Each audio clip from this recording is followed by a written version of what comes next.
All right, so this is kind of a style of video I've been meaning to make for a while, just haven't got around to it. And it's got to be a little different than the typical case study video I'll make for one of my current clients about an issue that we've kind of had and an issue that we've overcome, or something with meet prep or just training and going into detail on that. So this is going to be a little different where I'm literally going to run through the process that I go through and essentially the order of operations to write a new client's first training block. By far, if you are a powerlifting coach, you know that that first training block takes the longest to write. It's the most comprehensive in terms of how much data you're taking in, because it's a lot of assumption making, and it's based on pretty much just educated guesses and the quality of the data that the client's giving you during the initial onboarding call, or however you choose to gather data initially, whether that be via email or something else. There needs to be some kind of data that you consider when writing a first training block, and usually when you're going strong with a client, writing blocks over a longer period of time is typically less time consuming, but I'm very fascinated with the initial intro training block process. And like I said, it definitely takes me the longest, and I have to consider the most in terms of what to do for that. So if I seem kind of, I don't know, jumpy, or I jump from point to point a lot here, it's just because, like I said, this is a little bit different than the other few videos that I've made on just client case studies. So the way I'm going to go about this is pretty much just going to run through the notes that I gathered from my onboarding call with this new client, kind of give my reflection on that, run through a little bit of technique stuff, run through a little bit of programming, and then I'll actually get right into writing the program. When I do write things, I'll space out sometimes and kind of think about what I want to do, and during that period I'm not going to just sit there in silence for 5 to 6 minutes just thinking about things. So I'll be pausing and editing and stuff accordingly, but I'm going to be running through the decision making process that I make along the way, writing someone's first training block. So it's not going to be literally a 2-hour video of me just kind of sitting here and typing in silence, because there's a lot of thoughts, I guess, in that process, which I can't really explain it in real time. But I will be writing the block here. Like, this is going to be a recording of me writing the first training block. It's just going to be with a lot of pauses and a lot of thinking in between, if that makes sense. So yeah, hopefully I can keep this video a bit shorter than the other ones and get a little bit straight to the point, kind of highlight what needs to be highlighted. But I will just get right into the notes that I took on our call from a couple days ago. So, like I said, typically I will use and consider the data from the first onboarding call that I have with everyone. That's how I do things. I always go through an initial onboarding call, and I have a list of stuff I like to go through, gather information through that, and then I will use all that information to write the first training block. Sometimes I'll write like a first draft and then revisit it a second day or something, but here there is a very specific order of operations that I like to take in terms of actually writing things out. So the first thing is just analyze the notes that I've taken on the call, and kind of just to run through things. I'll start from top to bottom. I'll try to keep this part a little quick, but in terms of just general stuff to consider, she is extremely experienced in the sport. She is, she's been powerlifting training for 5+ years. According to her inquiry, her first meet was in 2018.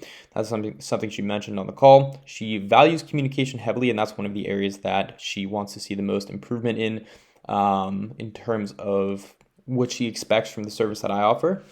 A big consideration to make in terms of just planning out frequency and planning out what days of the week that I want her to train is she's starting a new job in early September, which will consist of a long-ish commute via the T to Boston 5 days a week. And it's gonna be like a 9 to 5-ish, where it's a little earlier than that. But she said basically The hours per day that she's going to be occupied is like 6 to 6 pretty much from waking up to ending the job. So it's going to be a pretty damn big time commitment per week.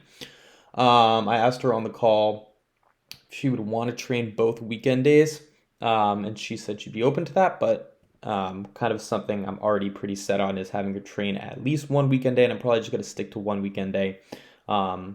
But yeah, those are just some general notes about who she is and kind of more important things to consider. Obviously, we went over a lot, but this is some of the more important stuff involving external variables and training age.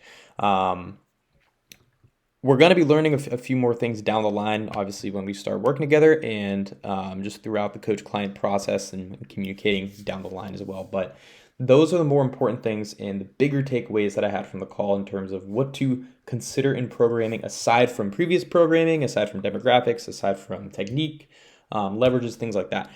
These are the more important areas that I took note of. In terms of her leverages, she is a little bit longer. Her body will favor deadlift. She's got longer limbs. She can get to a better starting position that way. And as a result, she's not as favored for squat or bench. She's by no means extremely disadvantaged on a given lift. Sure, like I said, she's a little bit disadvantaged on just squat and bench, and kind of that deadlift is what shines the most for her. But overall, she's pretty damn well-rounded. She is, there's not one lift that's hanging behind too much. But yeah, overall, a little bit longer, a longer limbed lifter most likely is going to respond better to some kind of priority to volume on deadlift, or actually being able to prioritize the programming and utilize the fact that she's going to be favored or leveraged better for deadlift to our favor. So there's going to be that. And overall, her previous frequencies were 2 times squat, 4 times bench, and 2 times deadlift.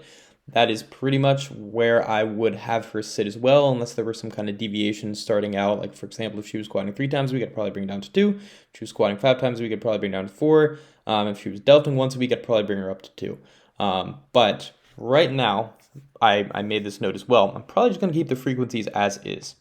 For squat, she put this in her inquiry too, and this is just something that's pretty apparent in videos and just alongside her leverages too, but she struggles the most with depth. She gets to depth, but it definitely requires more effort than I'd like. And I'll kind of skip to one of the points down here, but she's a little too extended, and it kind of has a little bit too flared of a rib cage in it. I don't really think it's too much of an issue, but coupled with A, her leverages, and B, the fact that she struggles with depth, this might be something that we can kind of make a focal point with A, variation work, or B, just kind of assessing rep ranges and cueing and constraints down the line to kind of hopefully kill 2 birds with 1 stone there in terms of being a little too extended and flared, which is possibly causing that depth to be an issue. But overall, those are 2 more important points to consider with her technique. Something that she will tend to do in the hold-on squat, and I'll show this in a couple videos really quick, is she will kind of dump into her forefoot and then shift her center of mass back, and kind of have a little bit of a rocky sensation out of the hole, but everything other than that looks fine.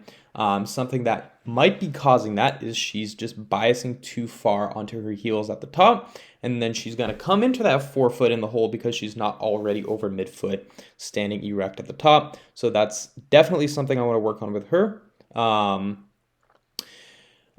She also possibly lacks a little bit of shoulder mobility on that left side. If you look at her squat from the front, one of her elbows is going to be kind of cranked up like this. It's not going to be that dramatic, but it's almost like she's really trying to keep both elbows under, and she can't on the left side.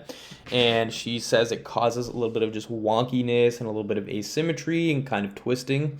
So that's something I wrote down to keep in mind possibly. She does squat with a narrower stance, especially with her longer limbed leverages. That's something, especially with my longer limbed current lifters, I try to stay away from because I see more success with the, slightly wider stance. I coach 3 lifters right now who are just, nowhere near advantaged for squat or bench in terms of their leverages. And I've found a lot of trends with those three, and Jamie kind of falls into that category, especially on squat.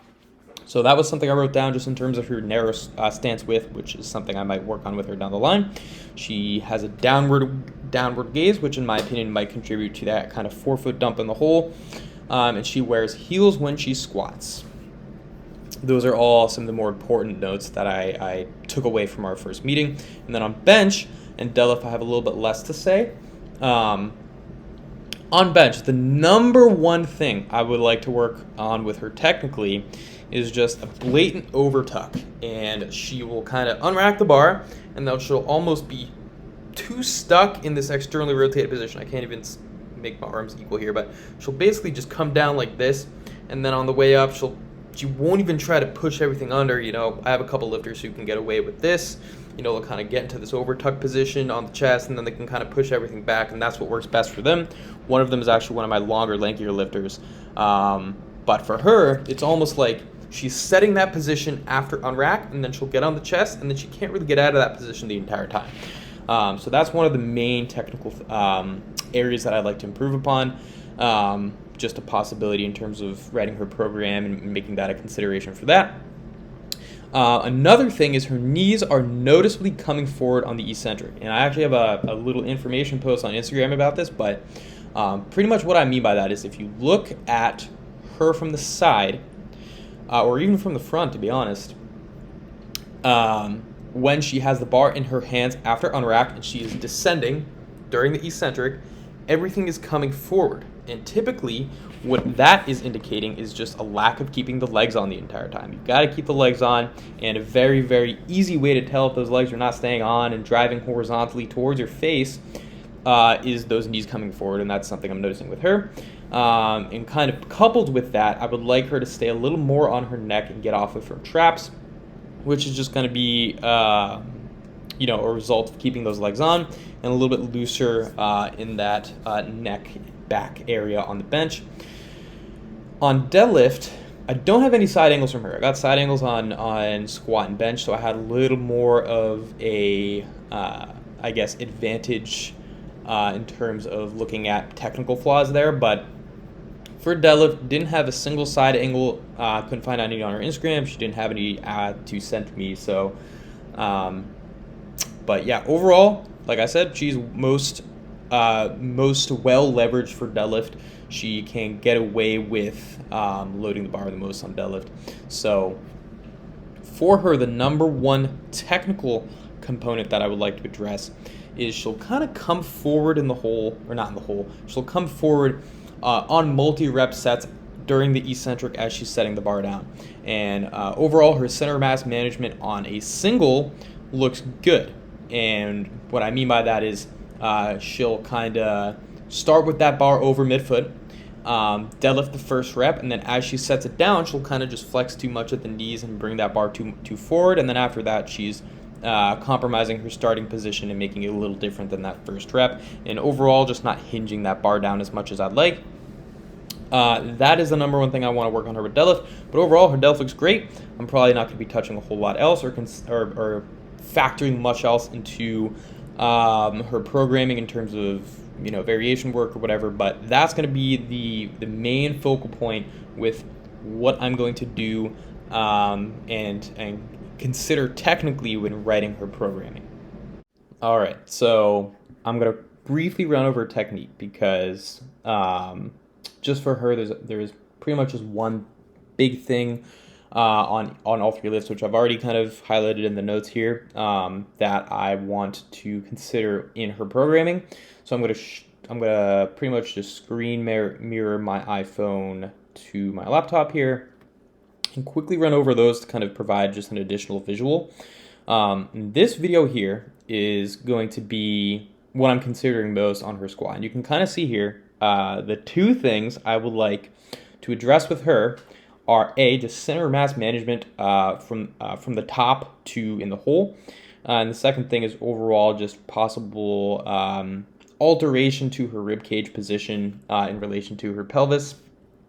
So you can kind of see here on that, especially on this first rep, what's happening here is that bar is almost starting a little bit too behind that midfoot, and then she will come into the hole and almost dip into that forefoot, and then she's finally finding that midfoot in the hole. But what she needs to do is come too far forward, and she's essentially not staying over that center of mass the entire time, and drifting into those knees and drifting a little bit into that forefoot. So that's the first thing, right? You can kind of see that bar starting a little bit behind center of mass, and what that's causing is she, like I said, will dip into her knees and her forefoot, and then right out of the hole, her center mass will shift back because she's not starting over midfoot, and then overall she's ending up in a position that she would end up in regardless.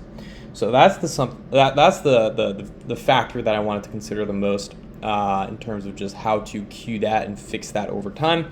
But the second thing, which in my opinion can be fixed with just simple constraining, is just that rib cage just a tiny bit too flared. If you remember from the notes I took, she has a little bit of just of that rised elbow on the left side. You can't really see it here. You can kind of see it from the back. I don't know if you can see it in this video. Yeah, right here you can see it.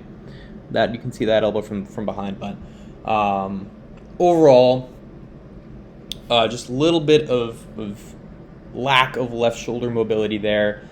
Which seems to just be a genetic thing. But yeah, there's that to consider, and the reason I mention that is because oftentimes people will really try to crank those elbows under the bar, which is just going to contribute to just kind of staying more extended and biasing into more extension, especially in that low bar position, which is going to have, require a certain degree of extension with that bar being low on your back anyways.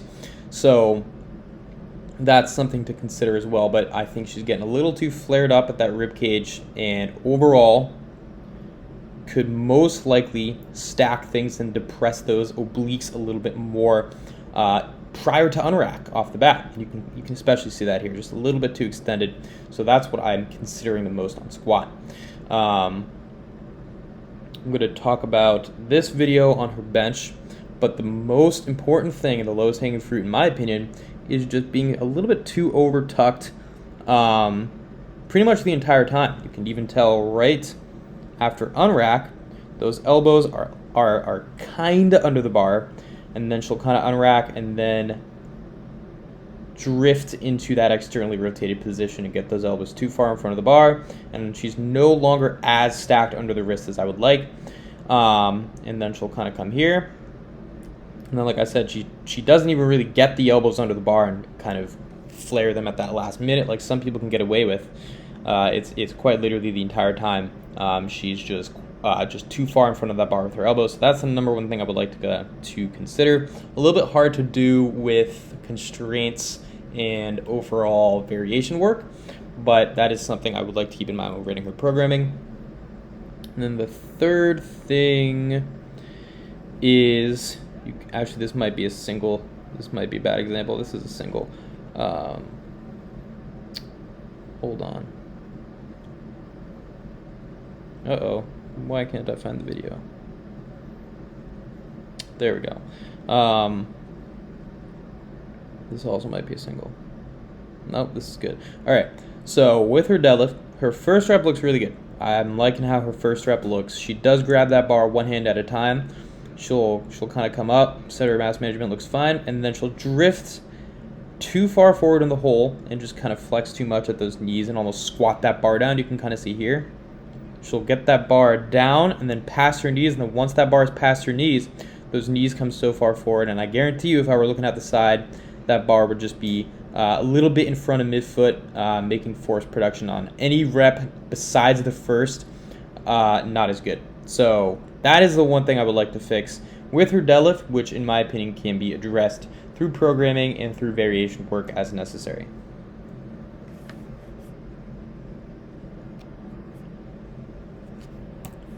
There we go. So when writing her program, and this is usually the order of operations that I kind of go through for everyone, but what I like to start with is focusing on either bench to start, because that kind of flows on a pretty much just a microcycle of its own, because it's not really going to have any fatigue overlap with squat and deadlift. Sometimes you got to consider something with squat in terms of just soreness from low bar in the arms, but usually I like to start with just bench, or just go ahead and tackle squat and deadlift together and then kind of fit bench in on those days. But regardless, what I always start with is filling in this section of our spreadsheet. This pretty much is going to be a layout of the microcycle Sunday through Saturday, and what these are going to be filled with are pretty much just primary, secondary days, and so on. So a nice, easy way to just plan out the microcycle and kind of organize the order of stress as necessary. And then after that, once I've figured out, hey, this is what kind of day I want on this day of the week, and then I can start prescribing accessories, variation work, rep schemes, and what I actually want to be, what I want her to be doing on those specific days. So initially, I had her send me a bunch of programming. I think I had her send me her most recent meet prep, like the past 8 or so weeks for most recent meet prep, which was over a year ago.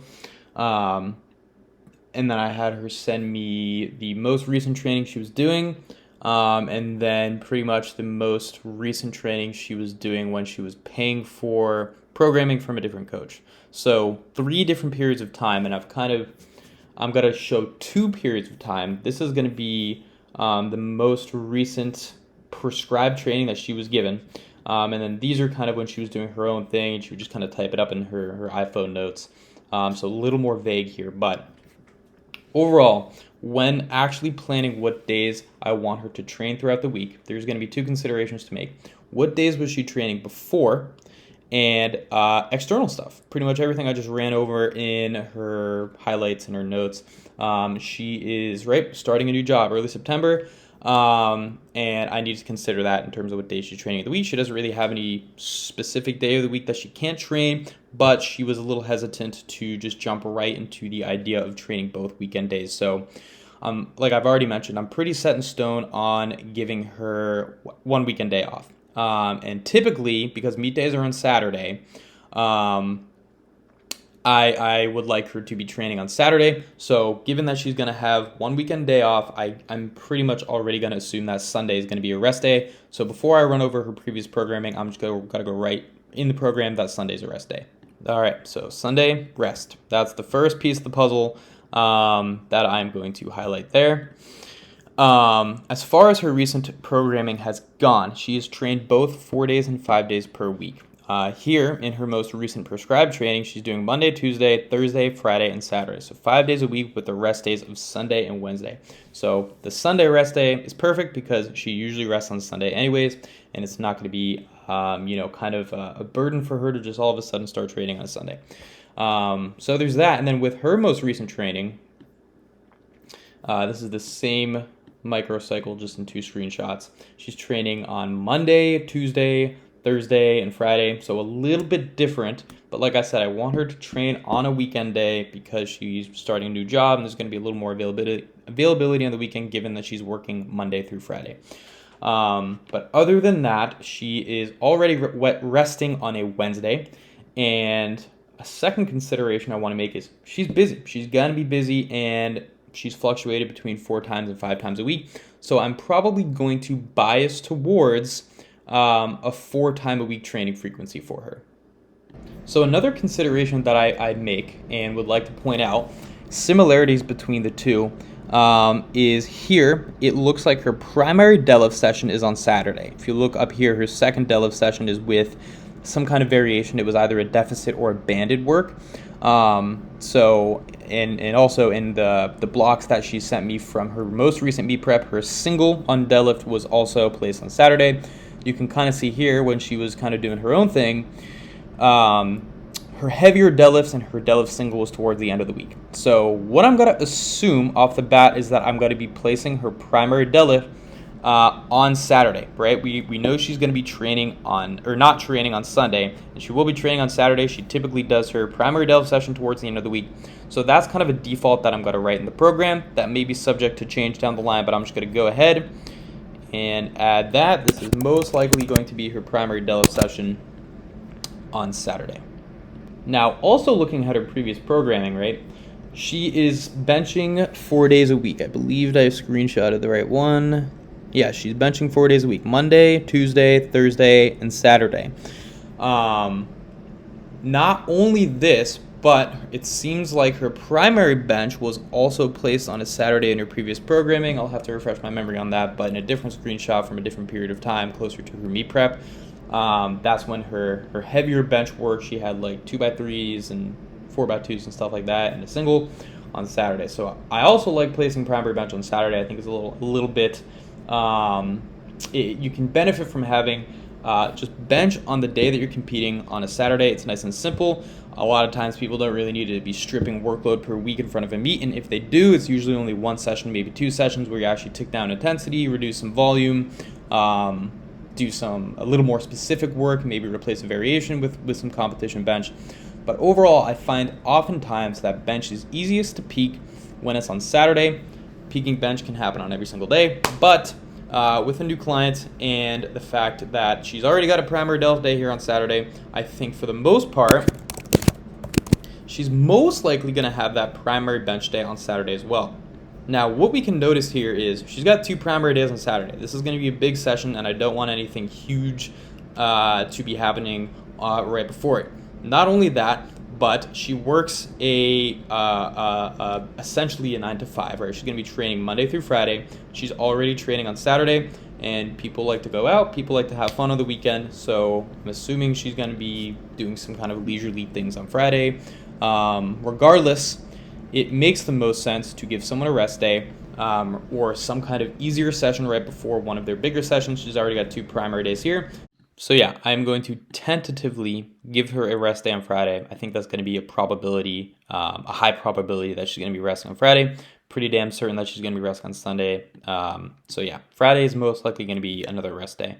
Now, additionally, if you look at her previous programming, a theme between what she's been doing and what she was doing on some kind of formal paid programming was resting on Wednesday.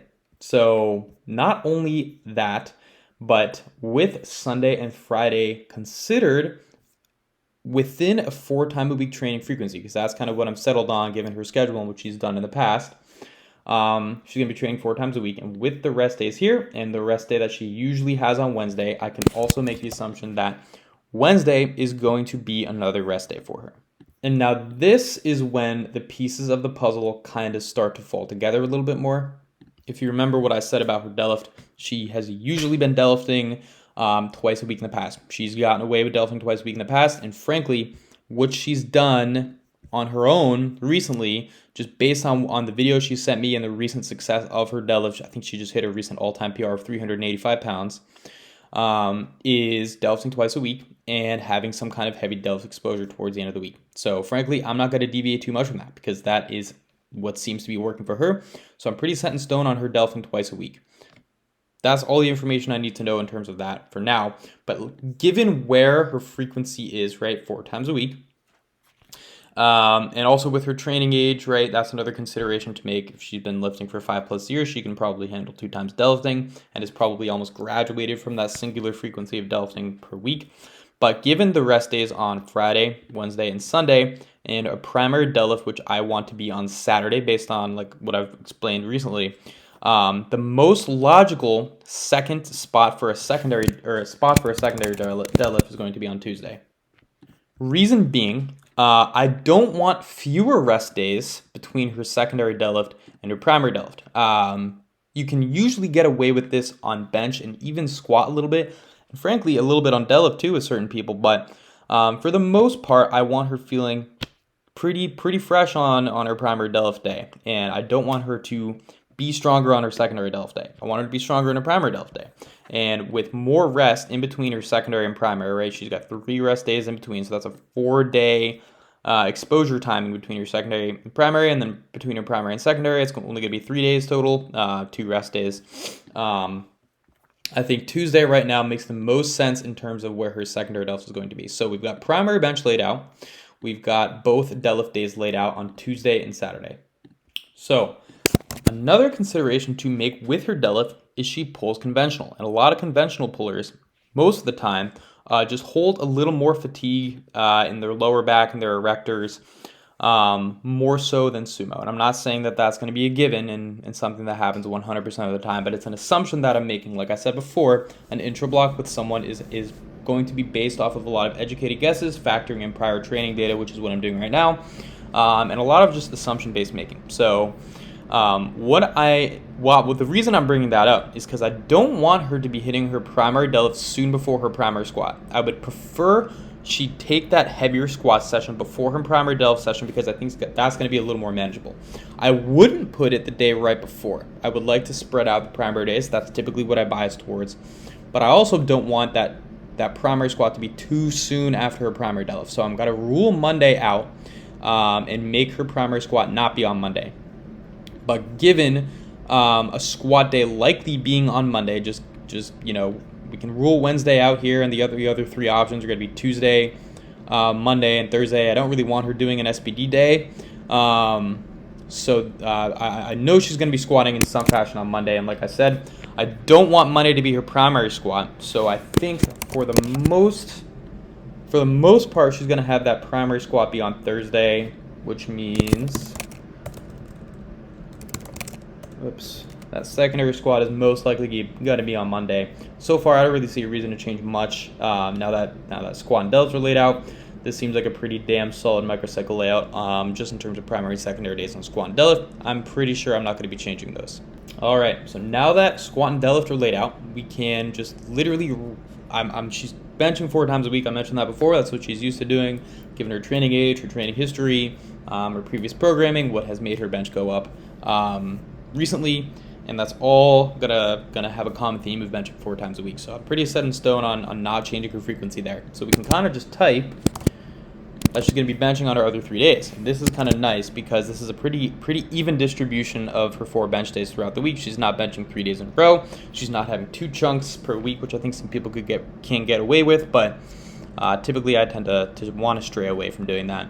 So we know she's got to be benching on these 3 days if her primary day is here, and frankly, she's training 4 days a week and benching 4 days a week. She's going to be benching on every single day of the week regardless. A nice little trend that I typically bias towards, especially in this layout when she does have 2 consecutive days further away from her primary day, is I'm most likely going to make this a tertiary or quaternary day. On bench, I don't want this to be a secondary day. I would rather she has a second heavier-ish exposure further away from her primary day, just to kind of space out exposure timing well between her primary and secondary day. It doesn't really make sense to have 2 of her heaviest bench exposures be within a 3-day span in a 7-day week. That being said, pretty much exactly what I said. I don't want both of her heaviest bench exposures to be within a 3-day span in a 7-day week. So for the most part, I'm pretty confident I'm going to make her secondary day here on Tuesday. That being said, just with the order of stress with the terms primary, secondary, tertiary, you're probably going to be doing the 3rd most amount of work, the 3rd hardest day, or the 3rd day that you're prioritizing. The quaternary day is typically going to be the easiest and the lowest stress. So I don't want her to be doing her 2nd and 3rd bench day back to back with just the given layout, so I can pretty much just make this her quaternary day. And then here I can kind of get rid of the possibility of doing quaternary and make this a tertiary day. And just like that, her microcycle is all laid out. This is what she's going to be doing each week. Off the bat, obviously it's subject to change, and we're going to gather data through our first blocks together.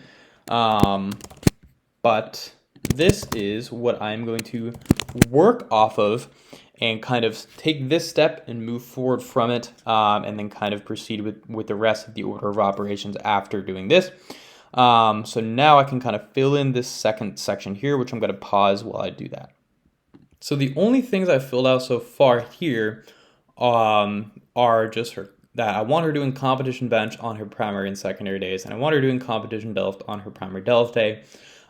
There's a chance I have for doing comp deadlift on her secondary day as well, which is a most likely scenario, but I will have to think about that one for a bit. But overall, this is what I can just immediately right off the bat, and frankly, I'm going to come back and fill this section out after I start to fill in what I want her to do actually from an exercise prescription standpoint, and overall the amount of weekly volume and average intensity I want per session.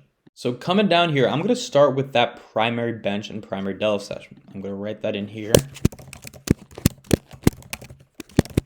And that's what I want to do off the bat. And typically what I bias towards on a primary bench day is just a single. I think I had I think I only had one athlete not doing a single on bench. In my opinion, singles on bench are very easy to handle. The vast majority of people can just do a single on bench year round. Not really expect a PR on them every single block, but keeping it some kind of single on bench is easy to just keep skill practice in. It's very recoverable, and frankly, when a single on bench is taken out, it's typically the quickest to lose that skill practice because for a lot of people, it's a very technical lift. So I can pretty much default to just having some kind of bench single on this primary bench session.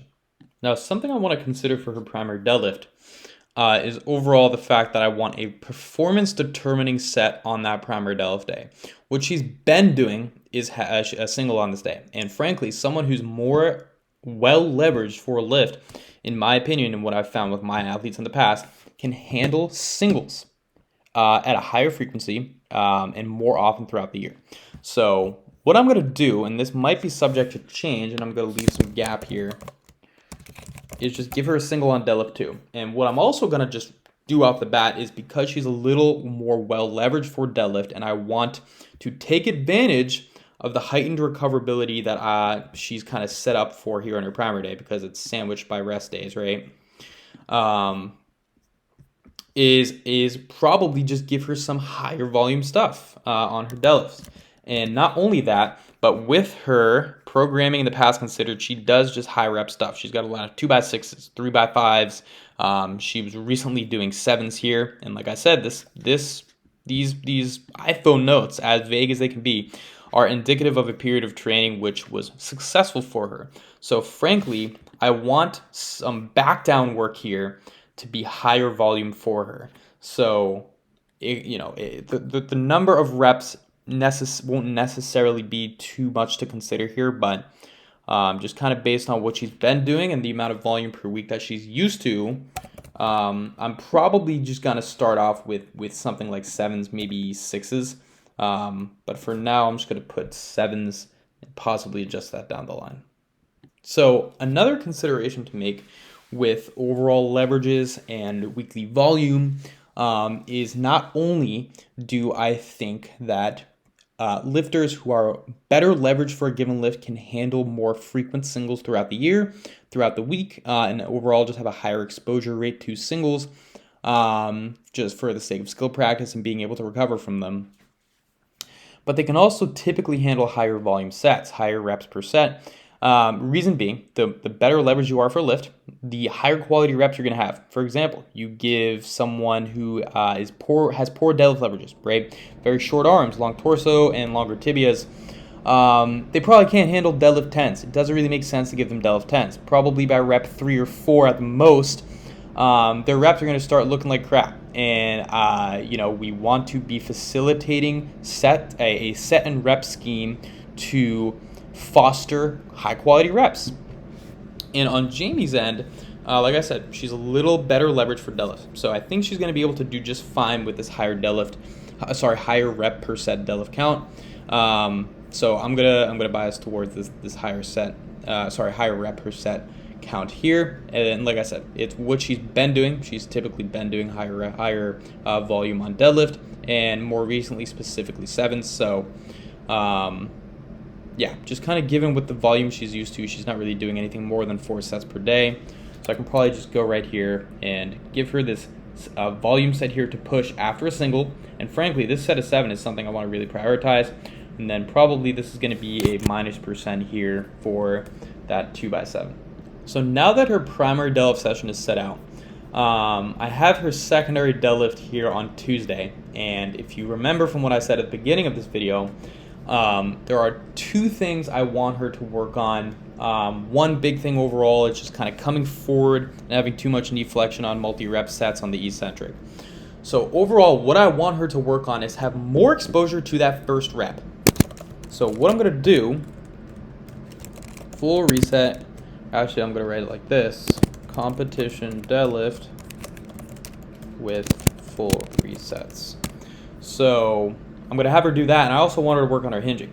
So what I'm going to do here is probably, because I don't want her to be doing 2 times a week deadlifting with a third RDL day, especially within someone training 4 days a week. I'm probably just going to give her RDL back downs. Don't know why I did that. 2 tempo RDL. So this is most likely what I want her secondary deadlift day to look like. On a set with full resets, I'm almost never going to give a set higher than 3. So I can pretty much just default that to a full reset triple on her secondary day, and then her primary day I'm pretty sure is going to be set in stone with this single and then back down 7s format. She's going to be doing overall a little bit less volume per week than what she's used to, but just kind of with the average intensity of where I want that primary day to be and how high RPE these 2 sets are most likely going to be throughout the block. I think this is going to be just fine, and if your deadlift does stall out, what I'm probably going to do is just add probably 1, maybe 2 back down sets to this day. And possibly once the hinge mechanic is improved a little bit with these RDLs, I can switch out one of the sets from the RDL pretty easily to competition deadlift. So that's honestly a pretty convenient place to put the RDLs back downs here too. So when I give people RDLs, I'm a big fan of giving them a tempo to work on that eccentric and not set the hips too low and flex too far forward at the knees. I'm also typically going to bias towards sets between a rep count of like 5 to 8. Given that she's already doing pretty high volume here, I'm probably not going to go too high towards that range. Don't really want her to go too heavy on them either. Don't want to repeat the rep count of 7 necessarily. I think probably just going to stick with 6s.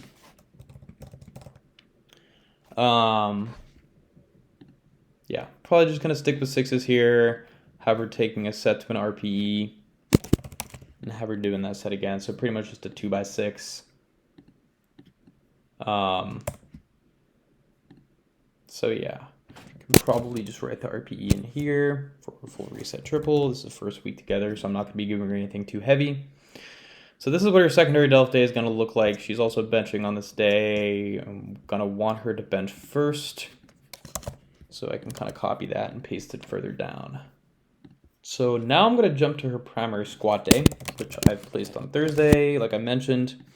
And typically what I'm going to bias towards on a primary squat day is just a competition squat. Not always, but like I said, this is an assumption-based making process, and she's been doing comp squat twice a week in the past.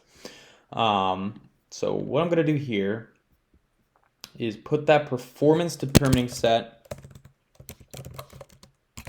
on her primary squat day. Usually I'm just going to bias towards just a competition squat set between 1 and 4, sometimes 1 and 5 for my better leveraged squatters. So for her, I'm probably just going to have her take a triple. She's not doing too much else that's going to run into that. So I'm probably going to bias towards a triple. I'm probably not going to give her a set of 4 because, you know, towards the higher end rep range is what I'm going to usually give people with the better leverages. And like I said, not too very well leveraged for squats, longer femurs, longer arms, not well leveraged for bench either. So don't really want to give her a single. I'm going to just stick with that triple here on squat for her primary squat day. Now that I have her performance determining set per week, right, that's going to be the top set that we're going to keep an eye on, and honestly the most exciting set of squat per week. Jumping right to her secondary squat day, which is going to be on Monday. Day 1 is Sunday, so I have that as rest. But this is going to be secondary squat, ordinary bench. But given everything I mentioned at the beginning, I'm pretty certain I'm going to be giving her SSB squat. Multiple reasons. She struggles hitting depth. Okay. SSB, you're going to have a much better relationship between your ribcage and pelvis, and frankly, it's just a more squatty pattern. It's a lot easier to hit depth on SSB. Not only that, but she does tend to get into a little bit too much extension in that flared ribcage, kind of like I showed in those videos. And with SSB, having your arms in front of you and kind of being forced to protract a little more there, you are not going to be in too much extension if biased too much towards extension at all. And overall, just giving someone an SSB squat is a good way to get them out of that habit. So there's 2 reasons to give her SSB squat already. Kind of getting her out of that overly flared rib cage and extension, and expose her to more of a squat to depth, and give her something that is easy for her to hit depth on. Another reason is with my other 3 lankier, longer-limbed, leveraged lifters, 2 of them have responded so well to SSB squats. Both Arya and Aditi. If you guys are watching this, you guys have absolutely blown up from doing SSB. But yeah, just kind of considering clients that I coach of similar demographics and similar leverages, I just have multiple reasons to give her an SSB squat right now. And frankly, a 4th reason is kind of with that elbow, right? She's going to have a little bit of an elbow, which is going to cause some asymmetry in the hole, which I don't really think is going to be a big deal just based on the videos she sent me. But hey, that's an extra bonus point there. You're not going to have a flared elbow with your arms and hands in front of you. Another consideration to make is this is a new movement for her. She has not done SSB recently. I see SSB nowhere on any of the programming that she sent me. So what I'm going to do is give her ascending sets. This is a new movement, and she's probably going to struggle with gauging RPE. I also don't have a fair enough assumption to give this a percentage-based prescription, so I'm going to give her ascending sets to basically just ease into this protocol. I can already write the set count here as 1. And kind of on her primary day, I'm probably going to bias towards the lower rep per set count because she's not very well leveraged for squat, and she's probably going to get a lot more out of doing an SSB squat and can kind of fill her volume needs almost within that SSB squat compared to a low bar squat. So what I'm probably going to do is have the reps here be of higher volume and have the reps here on her primary squat be of lower volume. Like I said in the past, she has done a lot of high volume stuff in the past. She, based on her recent-ish programming and her programming from Me Prep, it seems like she has kind of biased towards this volume phase going into some kind of strength phase where her reps will dissipate and her set count will increase as the reps go down. And not too big on phase planning and kind of orienting things around a volume phase. But nonetheless, she's done a lot of volume on pretty much all 3 lifts. So that's another consideration to make. But what I'm going to do here is don't really want to give her too high of volume because she frankly has never done this movement. But like I said, I do want to fulfill most of her weekly squat volume needs on this day. I'm going to stick with 6s, might change to 5s or 7s or something. Definitely don't want to go too far down that realm and kind of deviate below like a rep count of 5. But yeah, I think 6s here is a good baseline to start, and kind of like I said here,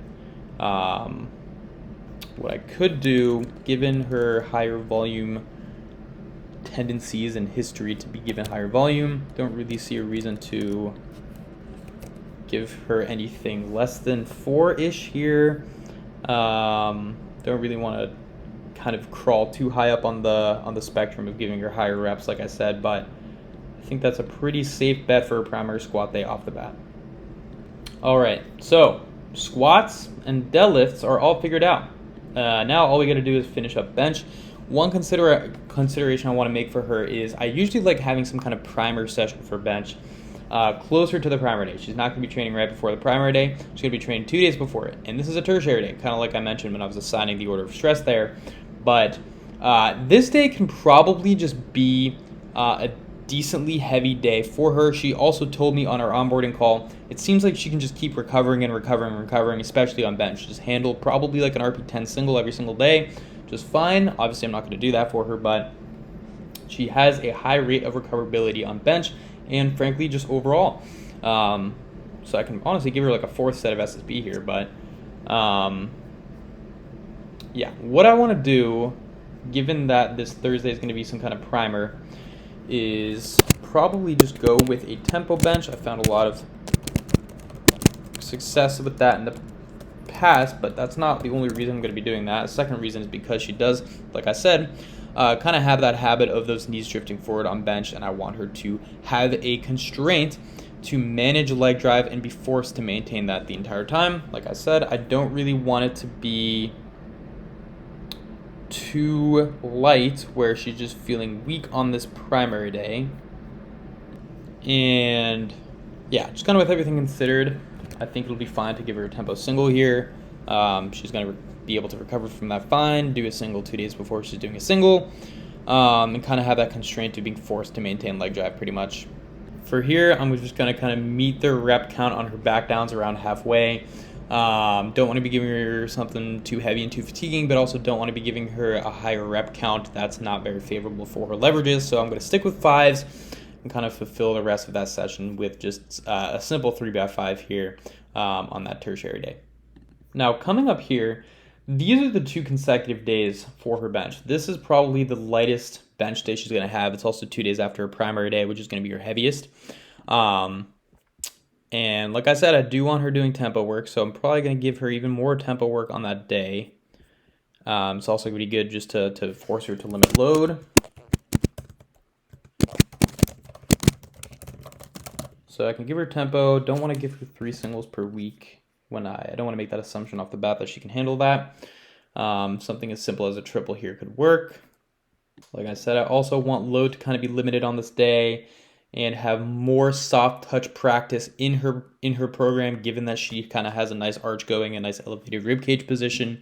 She's going to rely a lot on that soft touch in order to maintain tension and produce force into the bar. So what I'm going to do is give her something that is both load limiting and works on her soft touch, which is going to be a Larson press. I usually don't like giving those to people too heavy, and like I said, this is a consecutive day, so I can kind of already write in some reps here. Let me think for a little bit. Probably just something along the lines of 6s should be fine. So yeah, overall this day is very variation heavy on squat and bench so far. It's going to be a nice, it's not going to get her too beat up for her secondary day here, and that can also just kind of lead me into writing it. But like I said before, I like having competition bench at least twice a week for someone who benches 4 days a week, especially off the bat. Can kind of just start with a set that's kind of heavy, but also not too fatiguing for her. So yeah, overall, just a top set that's heavy. Like I said, not too fatiguing. She got a triple right before it. So set of 4 should suffice. And then overall, just some back down 4s. Pretty easy percentage drop here. I can fill that in towards the end. But that's pretty much what I want her secondary day to look like. And that session with competition lifts is pretty much in order. So now that that's in order, everything squat, bench, and deadlift is all written out. This is obviously all subject to change and done right now. So, after this video, I could change anything. But yeah, overall, pretty happy with this day. I'm most likely not going to change anything there. Pretty content with this primer squat day, this primer bench day here. I didn't fill in the rest of her primary day. But this deadlift, I definitely don't want to change. So yeah, this is pretty set in stone. For bench, she is doing everything above rep count of 4 and above. She's a longer range of motion bencher. I do want her taking advantage of the primary day and doing a second top set. So overall lower rep count should work perfect here, given her leverages and overall volume on her other days throughout the week. So yeah, definitely second top set here. I think a double should be good. And then overall, like I said before, she is used to doing a lot of volume. This is another extra 12 reps on her primary day. Probably would bias towards something in between like 2 and 4 reps on these sets here. I'm probably going to start with 4 to hopefully leave some room and possibly reducing that down the line. So that's going to be a tentative primary bench day for her. enough to keep her stimulated. She's going to be taking advantage of the height and recoverability there, doing 2 heavy top sets. Same thing on deadlift, heavy top set, heavy back down set here. So yeah, overall, her squat, bench, and deadlift work is pretty set in stone. All right, so I understand this video is already getting very long. I've already written out pretty much the rest of her accessory work, which is going to be the other bulk of the programming, essentially. So I've already written it all out throughout the week, and pretty much her entire block is done now. I'm just going to recap this stuff and not so much do it on the spot. But I do want to point out here, the first thing I'm going to write is a hack squat for her. And kind of center around the hack squat throughout the week in relation to her squatting and deadlifting. The reason I'm giving her a hack squat is because she, like I said, doesn't have very squatty leverages. Her gym has access to multiple squat machines, things like a leg press, a belt squat, and a hack squat, but I want her to be doing some kind of squatting pattern where maintaining center of mass is easy. She's got a lot of external stability, and she's able to get that knee over her toe pretty easily. Not only that, but with my other lifters who fall under the demographic of having longer leverages, a little more favored towards deadlift and not so favored towards squat and bench, giving them a hack squat to fulfill overall their leg stimulus needs and leg hypertrophy work throughout the week seems to work great. And if there is no hack squat, kind of subbing that in for some kind of belt squat or like some heavier goblet squatting if that's loadable enough. But something to get that knee over their toe and emphasize a squatting pattern that's loadable, has external stability, and is easy to maintain center of mass on. So I love the hack squat. I'm a big fan of the hack squat. So that's why I'm giving her hack squat. But I want to put this throughout the week so she's not going to get too beat up come her primary deadlift, which I don't think should be an issue here because she's resting before it anyways, and also not her primary squat. So kind of looking at these 2 days, and just what I have laid out for her. This is a fairly long session. She's doing SSB squat, she's doing bench, and then after that, she's going to have a session with deadlifts, RDLs, and bench. And frankly, these are just overall 2 longer sessions. Sure, she's benching on all 4 days, sorry. But it doesn't really make sense for me to have her doing competition deadlift, right? She's got that full reset triple, RDLs, and hack squat on the same day. So I'm going to rule this out because that's going to be a lot. Also, don't really want her doing, 6 to 8 sets of squatting pattern work per week, on this day, sorry. So she's got those 3 ascending 6s on SSB squat. I don't want to add to that daily squat volume by giving her hack squat there. So this day is pretty much ruled out. And she's probably going to be pretty beat up coming into this day on maybe in a final week of the block or something like that. And not only that, but she's got her primary bench and deadlift day on Saturday, which is going to take long and fatigue her pretty significantly on certain weeks. So the best day, in my opinion, to put that primary, for lack of a better term, primary leg accessory, which is the hack squat, is on Thursday. So that's kind of where I have that set in stone. I want her doing more than hack squat throughout the week, and I want to have 2 leg exposures, just given her training age and how frequently she trained legs in the past. And I'm going to give her that second quad day, going to be on Monday. I usually like giving people 2 back days per week. Unless they're on like 3 days frequency, then I will just give them 1. But splitting them up wisely throughout the week. Like I said, I'm trying to keep accessories minimal on this Saturday because it's probably her longest session. And I think splitting up evenly throughout the week, I'm going to have back here and back here on Monday and Thursday. So legs and back are pretty set in stone. I also have her doing hamstrings on Saturday. I forgot to mention that. But otherwise, I also don't want someone doing a bunch of pec work close to their primary day. And like I said, this is going to be a longer day. She's already got some back work here and quads because those are all set in stone based on what I just said about her leg and back work throughout the week. So I think the most logical spot to put her chest work in that primary, for lack of a better term, chest accessory is going to be on Tuesday. I'm going to couple that with triceps because that seems most logical as well, just given the placement of that throughout the week. I could give that on Saturday, but then she's going to have one rest day before benching twice in a row, and I don't want those triceps to be too beat up. They shouldn't anyways. But yeah, overall, that was kind of my quick decision-making process in terms of when to give her accessories. But I'm going to briefly run through what accessories I want her to do specifically and why. So to start, this day's long. Like I said, this is her Monday session. And just kind of with the decision I made here to give her quads and back, I would like to keep accessories to a minimum so she's not at the gym for a super long time. So I'm going to give her a back accessory that's very loadable with a lot of external stability and make her push it hard. So this is kind of the layout I have. I did get inspiration for this kind of final set AMRAP layout here and switching up reps throughout the set, making someone A, log their accessories, and B, have some kind of way to be forced to push those accessories through varying RPEs and kind of having this final AMRAP set of a repeat load. And what I'll find here is someone will take these sets to what they think is an RP8, and then they're going to be forced to AMRAP that to a certain RPE.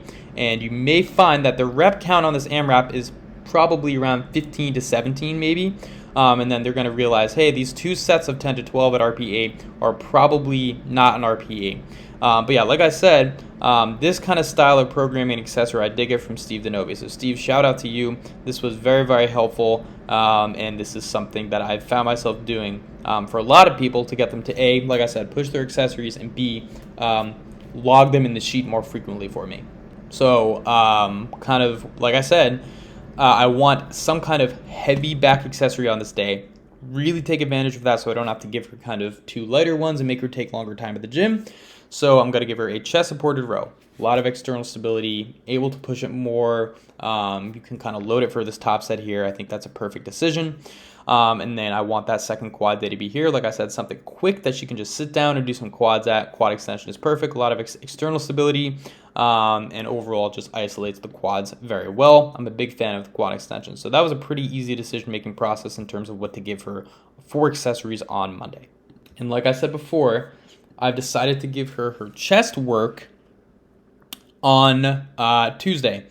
Typically, when I'm giving someone accessory work for chest, I'm going to pick one of three, maybe four compound chest accessories. First one is going to be some kind of flat dumbbell press. The second one is going to be weighted dips or just dips in general. And the third one is going to be a seated plate-loaded chest press. Depending on the available equipment or the time of training, are they in meet prep, stuff like that, what is comfortable for them to do on their body, what they enjoy the most. Those are going to be things to determine which one of those three that I pick for someone to do. Some people, I don't have them doing any chest accessories, but when I do want someone doing chest accessories, which is going to be the vast majority of the time, I'm picking between one of those three because she does have a chest press available at her gym. I absolutely love the chest press. That is what I'm going to be giving her here. Have her doing triceps here. I'm almost always going to be giving someone some kind of cable tricep extension in their program. And then here, I'm going to be giving her a single arm dumbbell Tate press, which is, in short, you're going to be taking a dumbbell and extending at the elbow like this while you lay down on a bench. It's almost like a sideways skull crusher. Instead of this, you're going to be going like this pretty much. And I'm kind of getting a little creative with that one. And the reason I'm giving her a Tate press specifically is because on bench, she's a little too externally rotated, right? She's kind of wrapping her elbow too far under and kind of getting this over-tucking tendency. With the Tate press, you're going to be forced to internally rotate here and then come down and extend at the elbow there. And basically, this is going to be a loaded accessory to expose her to that position and hopefully get her a little more comfortable with doing that while holding weight. And then obviously some second inspiration for just giving her another tricep accessory here is because I think a lot of people can just do more than a few sets of cable tricep extensions before their triceps get too fatigued and they have to call it. So here I've already explained why I'm giving her hack squat. I don't want her to be vomiting from reps of 20s here, sets of 20s here. So I'm gonna give her just something nice and low-ish rep where she's able to push it. So usually typically around like 6 to 10. So I gave her a set of 7, gave her a higher rep set here, and like I said, she's going to be AMRAPing that set and probably find that she's going to be doing more reps on this set because she's forced to AMRAP the same weight than the set prior. With the accessory selection here, I overall want her to be doing some kind of upper back work, and also just some more lat isolation. So this is going to be more of the back stuff that takes her a little longer. She's going to be sitting at the cable stack, and sure, it's a little convenient. You know, the accessories are close together most likely, but it is going to take her a little bit longer just doing 2 and overall 5 sets here. But these are good accessories where I like to consider a lot of external stability, something that's easy to load, you know, something that you're preferably sitting on or holding on, or a machine that's holding you in place or something. So these are overall just 2 accessories to put her into a position that I want her to be in. The reason I didn't give her like a close grip row here is kind of a similar reason for the tape press. With the close grip row, you're kind of more tucked in and have those elbows closer to the rib cage. And with something that's a little more shoulder width or wider, especially if you're sitting on something, I just find that the orientation there is a lot more familiar in terms of the position that I want her to get on bench. Sure, you're not pressing anything, but this is still a position that you're being exposed to under load during accessory work, which I'm hoping is going to make the positioning changes on bench in terms of that elbow position a little bit more familiar. And then to finalize things, don't know why there's a 2 there, but to finalize things, this is the day, like I said, I don't want her doing a whole bunch of accessories, something that's very easy to finish quickly, something that's not going to fatigue her too much. So overall, fulfilling muscle groups that haven't been done yet throughout the week as well. So shoulders here, I have her doing a rear delt fly, and then biceps. Those are all going to take her a very short amount of time, and she's not doing any shoulder or bicep work throughout the week. So that was kind of my decision-making process for doing that here. All right, so now I'm just going to scroll through everything pretty quick, but this is going to be her first week of training all set out. I'm pretty sure I've explained everything I wanted to explain and kind of brought up all the considerations I've made in terms of what I'm actually giving her in training.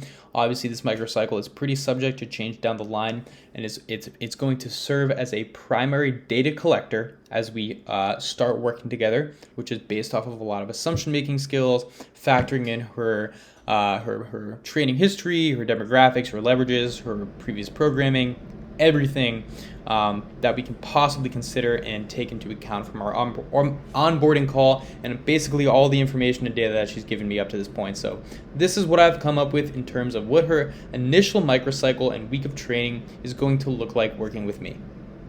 That is going to conclude everything, in my opinion, everything that I've considered when writing Jamie's first training block. It might seem like a lot, but it also might not seem like a lot to some people. I do bias towards the end of not overthinking and just making those smart assumptions off the bat, and not necessarily changing too much in terms of the days that she's training, kind of keeping everything in accordance to what her life is like, keeping average intensity on certain days the same, weekly volume around the same, or cater towards where I would like it to be, if that makes sense. But overall, I hope everyone enjoyed the video. Kind of like I said at the beginning of this, I thought I was gonna be able to keep it shorter than my case studies, but I'm pretty sure this one is not shorter than my case studies. So if you've made it all the way to the end of this video, that is very, very impressive. Thank you very much for watching. I did put a lot of effort into planning for this, and as always with a new client, writing that initial training block is super important, and I put a lot of thought and effort into doing so. So yeah, I'm hoping to do more videos like this in the past. I'm not going to do this for every single time I get a new client. I think that's just a little bit unnecessary, but I'll probably be doing a second video of this style later this year. And like I said, if you've made it this far in the video, thank you so much, and I appreciate you very much for watching.